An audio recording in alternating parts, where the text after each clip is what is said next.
Hello Internet and welcome! There are those who call me Bardbreaker, and today we're back with another Pokemon challenge. Last week we ran through Pokemon Crystal with a Mareep, and that was pretty challenging for sure. Both because of the Pokemon and because I really wasn't familiar with the game. So let's try another one that should be similar. Today we're going to ask and answer the question, can I beat Pokemon Emerald using only a single Barboach? Barboach is a first stage water ground type with relatively low stats all around. In fact, it has just 8 more overall points than Mareep. Our best stat is our speed, and even that's not really high. So yeah, these stats don't inspire confidence, but what we lack in stats we actually make up for in moveset quite a bit. Take a look. By level up, we don't start off well. In fact, we're only going to have Mud Slap, which is very weak, and we don't get another one till level 11 with Water Gun. But where we are going to shine later is our ground moves. We learn Magnitude early at level 16, and then Earthquake at level 31. We get Stab off both, so that's going to be great. Rest and Snore are both going to make for interesting possible plays as well, but looking at the rest of our available moves, we'll probably have to pass on those. Looking at our TMs, we learn Water Pulse, Rock Tomb, and Facade, but more importantly, not only can we learn Surf, we can also learn Ice Beam and Blizzard. I'm sure both of those are going to be major assets later. So now's the time I like to remind you all that I write this script in advance, and at this time I haven't actually started playing yet, so everyone go ahead and make your guesses now down in the comments whether you think I can do this or not. I certainly feel like we can at least get through the Elite Four, but we're going to have some roadblocks along the way. Steven, we might be able to beat him. We are going to have Earthquake, and that is going to be super effective on Steel, but we'll have to see, I'm not sure. Lastly, the rules. Like usual, only Barboach in combat. I will need other Pokemons for some HMs, but they'll be left fainted to not taint the run. No items in battle except for held items, and items outside of combat will be allowed. Finally, as usual, no cheats, glitches, or exploits. So let's get going. After waking up in the back of a kidnapping van, we find out that it was our mother who was the kidnapper the entire time. What a world to live in. We find Professor Birch being chased by a Zigzagoon and in need of assistance. We take our Barboach from his pack and rescue him. He gifts us the Barboach and we name it Dojella. This is in reference to the species of real-life animal called the Dojo Loach, which you see on screen, and Barboach is modeled after them. In fact, the video you're seeing now is a video of my own aquarium with my own Dojo Loach. Ours in this game is adamant in nature, which means less special attack and more physical attack. Not really sure how I feel about that. That's going to buff our ground moves, but it is going to nerf our water moves. So maybe a decent trade-off? It's going to boost Earthquake a bit. Our oblivious nature means we won't be attracted, but I honestly don't know how often that's going to come up. We find May north of Old Dale Town. Did some guy named Dale just get a town named after him here? And I instantly have a fearful realization. My ground move is not very effective against grass types. We're also 4 times weak to grass Pokemon, so this is not a good sign of things to come.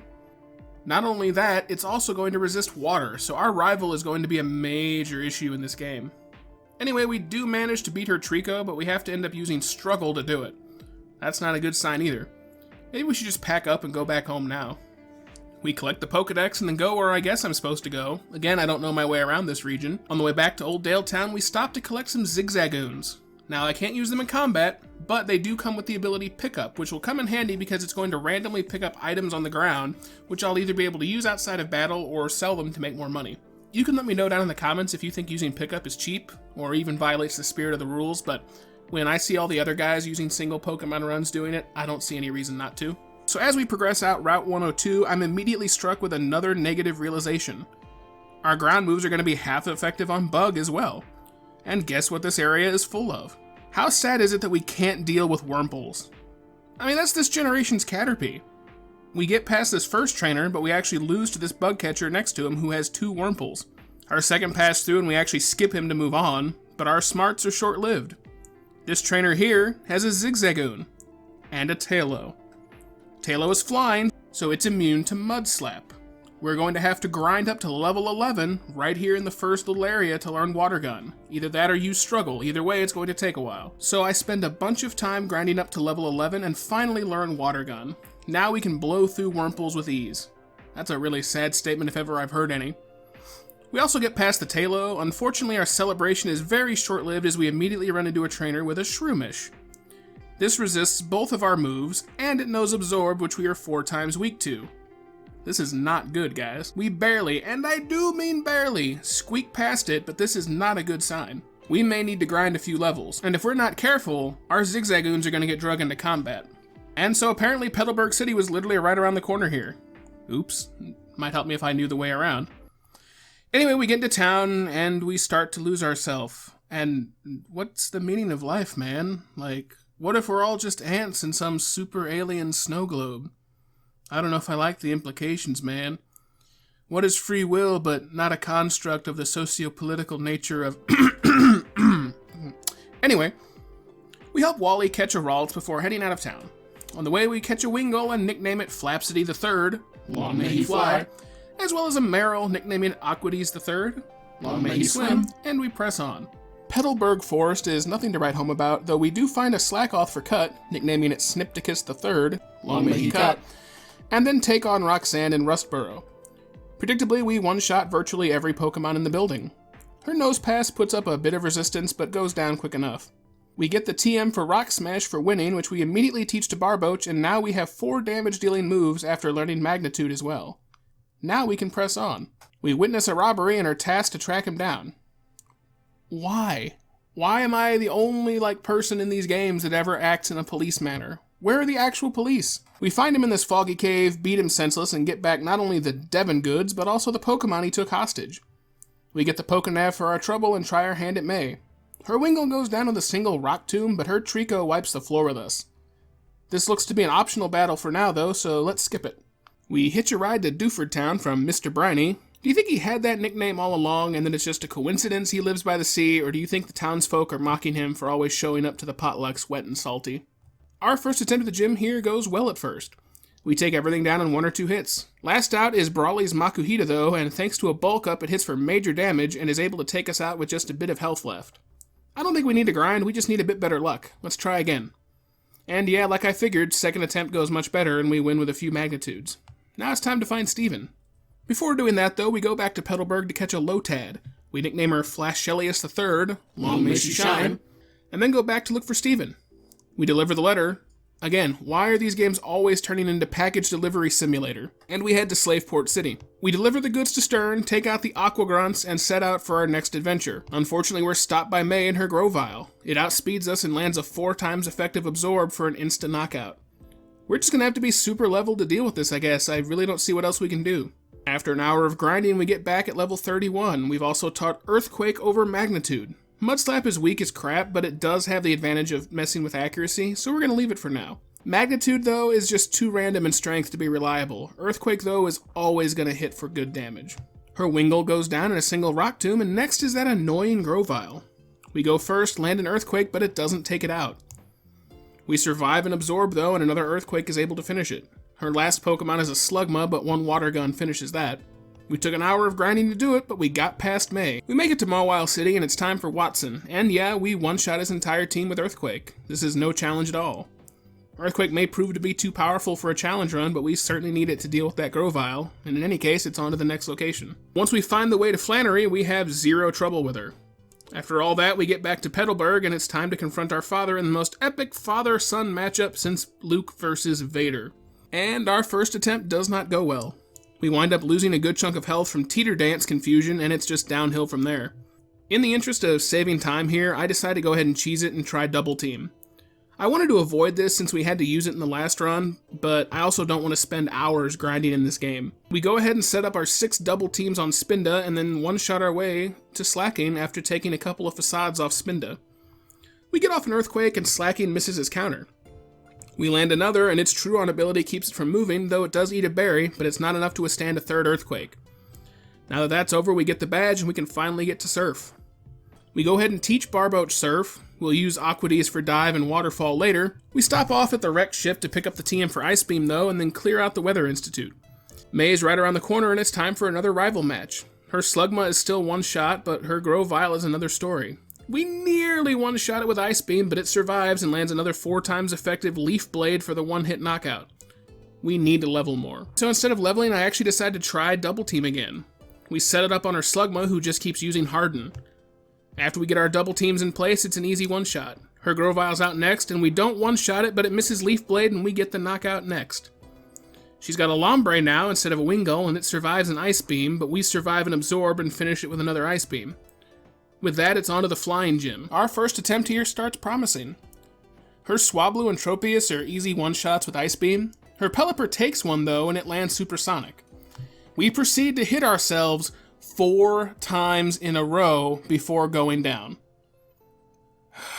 Let's try that again. Our second attempt goes better. We still end up confused, but we don't ever actually hit ourselves, and we take down the Pelipper. Skarmory gets off an Aerial Ace, but goes down in 2 Surfs. Lastly is an Altaria, but it's Dragon Flying, so it's 4 times weak to Ice for an easy one-shot. We get to Lilyport after chasing Aqua there, and battle May in front of the department store. Our first attempt is a quick one. We one-shot the Tropius, but her Grovyle survives an Ice Beam and one-shots us with Leaf Blade again. We try again and get better results. Tropius down in 1 shot again, her Grovyle goes down in 1 Ice Beam this time. Her Slugma doesn't stand a chance to surf, and finally her Pelipper is back and uses Protect a couple times before being frozen with an Ice Beam. It stays frozen, which allows us to get the knockout with a couple more surfs. Time to surf to Moss Deep and take on the Psychic Gym. It's a mandatory double battle, so the most safe option I come up with is to use Magikarp. Unfortunately for us, Emerald gives them more Pokemon than Ruby and Sapphire, and all 4 of their Pokemon are immune to Earthquake. 'Cause that totally seems fair, right? We try for Surf, and it doesn't do much. Ice Beam does even less, and we're taken down with 2 Earthquakes from Claydol. Yeah, okay, he gets to use his Earthquake. We'll have to be higher level and probably have to try and cheese it with some Double Team. Alright, so after 4 hours of grinding, failed attempts, more grinding, and searching out for rare candy, we make another attempt at level 70. I decide, since I can actually tank Earthquakes reasonably well this time, to go for Xatu first. It takes major damage from my level 70 Ice Beam and goes after Magikarp with its first attack. Claydol lands an Earthquake, they Hyper Potion the Xatu, and I go for Surf to get some damage in on both, while we weather another Earthquake. Our next move is a KO on the Xatu with an Ice Beam. We take another Earthquake as Soul Rock comes out. We go for Surf, taking out the Claydol and chunking Soul Rock as it charges what appears to be a lethal Solar Beam. This time out comes Lunatone. We go for Surf, which takes out the Soul Rock and chunks the Lunatone. We survive with another Surf and end it. And my god, was that annoying, guys. This was more annoying than my Mareep grind. And we're not even done with the game yet. We wake up Rayquaza and he saves the world, and now it's time for the Water Gym. And it's super easy. We one-shot with Earthquake all the way to Kingdra. It survives and sets up a double team and gets healed with a Hyper Potion, but we Ice Beam and Earthquake it for the win. Nice to have a first attempt win as opposed to the garbage of the previous gym that took hours to complete. Now that we're done with the gym, it's time for Victory Road. Victory Road is uneventful. We beat Wally with 1 shot each, and now it's time for the Elite Four. Our first attempt here goes poorly. Mightyena survives a Surf and lands a Sand Attack. Eventually he swaps out for a Cacturn, and that accuracy chunk hurts us and we go down to a Needle Arm. 3 attempts and an extra level later, and we get past the Mightyena without being Sand Attacked, and the extra level lets us one-shot the Cacturn with Ice Beam. Shifttree's up next though, and it goes down after setting up a double team. Next out is Crawdaunt, which goes down in 2 Earthquakes. Last out is Absol, but an Earthquake and Surf take it out too. Phoebe is up next, and most of her team go down in 1 hit, but the final Dusclops is a pain in the butt. We have to fight through 2 full restores, but we eventually get through. Our first attempt at Glacia goes well up until her second Glalie lands an Ice Beam and ends it. I make several attempts at this, but it's just not happening yet. We need to be higher level. I also wish there was something to do about hail damage. We can't get leftovers yet in the game. There's only 2 ways to get it. Either from the SS title, which you get after beating the Elite Four, or through the pickup ability, but you have to level your Zigzagoons up to like level 81, and I just don't have time for that. I have an idea though, so let's see if we can make it happen. So we grind for hours and hours to finally get this run. The best place for grinding is actually here at the Elite Four, just making runs through it over and over again. I do go back to Slateport and get the Soft Sand. It's a held item that'll boost my Earthquake power by 10%. We're high enough level, and with a buff from Soft Sand, we can one-shot her Celio with Earthquake. So no hail damage. Her Glalie is out next. We decide to set up a double team before taking it down. Her second Celio goes down in 1 Earthquake. We set up a bit more off her next Glalie, and next out is her Walrein. It takes a few Earthquakes, and they use a couple full restores, but we finally get past the 3rd trainer, and it's time for the 4th member of the Elite Four. That took a lot of attempts, guys. Now it's on to the Dragon Trainer. Our first attempt at Lance goes poorly. We actually forgot to replenish our PP for Earthquake, and we just don't have enough to deal with his Kingdra. So let's try this again. This time we use an Elixir and try it again. As predicted, Lance is no trouble at all. We have Earthquakes for his Kingdra, and everything else goes down with Ice Beams. Wallace, on the other hand, is brutal. One change going in here is I replaced Ice Beam with Secret Power. All of Wallace's Pokemon are going to resist Ice Beam, so Secret Power with neutral damage at 70 base power is going to be a better move here. It also has a chance to inflict paralysis.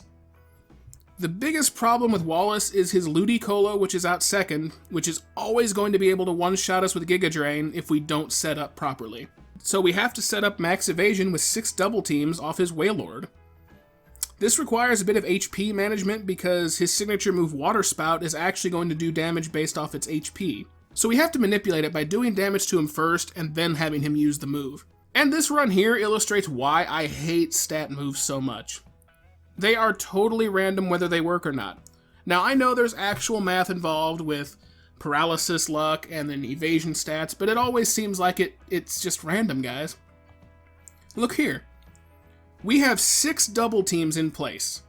We also are wearing a Lax Incense, which is going to lower his accuracy a bit, and he's paralyzed. Not only does he ignore paralysis, he lands a Surf and knocks us out. That's ridiculous. It's absolutely ridiculous. And that is why I passionately hate using stat-based moves. Just damaging them and taking them out quick is a much more reliable strategy. I mean, we're using what we're stuck with, we don't really have any other options, but it's just frustrating. He should not be able to break through paralysis and hit me with a move. Be one or the other. Alright, so finally, after dozens of attempts, we get this run. Again, we have to play HP games with his Wailord and double team due to his Water Spout, but we get our 6 double teams in place and move on to his Ludicolo. It's always dangerous, but with a few secret powers and some luck with evasion, he misses his moves, and we move through. Tentacruel is a breeze, and it goes down to a super effective Earthquake. Out next is his Whiscash, our evolved form. It never landed a hit during any of my runs. Usually all it does is just set up Amnesia, but a Secret Power and Earthquake always finish it. Next out is Gyarados. It's part flying, so it's going to be immune to Earthquake, and its Intimidate weakens Secret Power. It's also part water, so it resists Surf, and there's not much I can do but keep hitting it with Secret Power until it goes down. We get some amazing evasion luck and avoid 5 or 6 Hyper Beams and find a full restore. Outlast is his Milotic. And this was actually my first time getting here. We land an Earthquake as it misses Toxic and land another Earthquake to take it out. I gotta say, guys, that was rough. But we did it. We beat the Elite Four and the champion, and we're in the Hall of Fame with just a Barboach. The credits roll and the game is over, but you guys know that's not the end of Emerald. It's time to go face Steven. Make your final guesses if we're going to be able to beat this secret final boss of the game. And yeah, okay guys, I'm just going to save time here and save you the trouble. Steven's a bitch. His Skarmory knows Toxic, because of course it does, which we can deal with a Lepa Berry, but we have to take it out in 3 serves because otherwise there's nothing to stop it from hitting Toxic again. His Aggron will come out second, and we can set up 1 double team, but then we have to take it out with Earthquake because it's going to hit Solar Beam. We could theoretically get good evasion luck, but we just don't have enough of them in place yet to be reliable. His Cradily is out next, and this is where we just can't get past this Cradily. It knows Giga Drain, and there's just not enough time to set up enough double teams to reliably hope that it misses. I made at least a dozen attempts here, and I'm just going to have to call it at this point, because we make no inroads on the Cradily whatsoever. I spent way too much time on this challenge, and I'm not going to spend another day grinding just to try and beat him at level 100. It might be possible. It might very well be possible at level 100, and we could get some good freeze and evasion luck, but I need to get this video recorded and edited and rendered, and I just don't have time to sit here and keep doing it. We also need to start the next challenge run. So guys, I'm going to call it here. We got into the Hall of Fame with the Barboach, and our credits rolled, so I consider that a success. I consider that the end of the game. And so do most other guys doing challenge runs, so I'm not going to consider not being able to beat Steven a loss. It's super frustrating though. I had hopes we were going to be able to beat Steven at the beginning, but yeah, it's just not happening, guys. It's just not happening. This game is frustrating to me, though. It's just frustrating not to be able to beat him. You know, I had high hopes at the beginning of the game that we'd be able to do it, but that Cradily, just not going to happen. Even if we did get past the Cradily, his next Pokemon, Armaldo, knows Aerial Ace, which is never going to miss. His Skarmory also knows that too, so even if we do start trying to set up double team cheese, he'll start using Aerial Ace. And we haven't even talked about his Metagross yet. Emerald, honestly, just takes so long. There's just so much filler in here, it's ridiculous. I don't know why people think this is the best game of all. I did not like this at all. Ruby and Sapphire, if we do come back to this gen, will go quicker. The pickup ability in Ruby and Sapphire works differently there. In Ruby and Sapphire, any level Pokemon using pickup has a 10% chance to pick up a rare candy. In Emerald, I believe it's a 4% chance to pick up rare candy at the lowest level of level 21. So I would have to grind my Zigzagoons up and then hope that in 4% of the time they pick up rare candies. Ruby and Sapphire, it would just be a flat 10% regardless of their level. So I'm sure we'll do Ruby and Sapphire in some point in the future, and we're going to do those because A, there won't be a Steven fight, and B, the pickup ability for rare candies will make grinding much easier. But yeah guys, I'm sorry, I know you guys probably wanted to see me beat Steven, and again, I think it's possible. We could probably do it with enough luck at level 100 where we're doing enough damage, but I just don't have the time to do it. I've spent all week recording this, I just don't have the time to keep putting into it. We've got to move on. Next week, though, I think we're going to stay in Gen 3, but we're going to go back to Kanto and do another Gen 1 Pokemon. Somebody requested a Pinsir or Scyther run, so we're probably going to do that in Leaf Green. I don't know for sure yet, but that's my plan.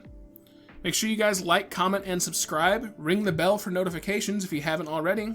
And until next time, guys, go catch 'em all.